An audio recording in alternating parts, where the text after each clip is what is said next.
এতদিন তোমার চলার পথের সাথী হয়ে আমি তোমার পাশে ছিলাম, কিন্তু আজ থেকে তোমার আমার চলার পথ সম্পূর্ণ আলাদা। অর্জুন, তোমার কাছে যখন সম্পর্কের থেকে কাজের মূল্য বেশি, এসব কি বলছিস তুই? চন্দন, আমি যা বলছি ভেবে চিন্তে বলছি, দায়িত্ব নিয়ে বলছি।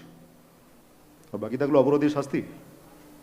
তোমার আইন, তোমার কলম যেখানে থামবে সেখান থেকে অর্জুন শুরু করবে। আজকের দুর্যোধনদের সাজা দিতে এই অর্জুন হবে কর্ণ। অর্জুন, তুমি যেই পথে চলতে চাইছো সেই পথে প্রথম বাধা যে আমি হব অর্জুন, কারণ অন্যায়ের বিরুদ্ধে চিরকাল আমার কলম গর্জে উঠবে। বললাম তো যেখানে তুমি থামবে সেখান থেকে আমি শুরু করবো। এই পথে তুই শেষ হয়ে যাবি অর্জুন। তুই আমার কথাটা একবার শোন। অর্পিতা তুই একবার বোঝা, প্লিজ প্লিজ।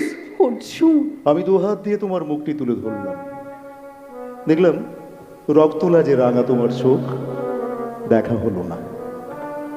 তোমার চুল দিলাম খুলে, জড়িয়ে নিলাম আমার চোখে মুখে বুকে, দেখলাম পর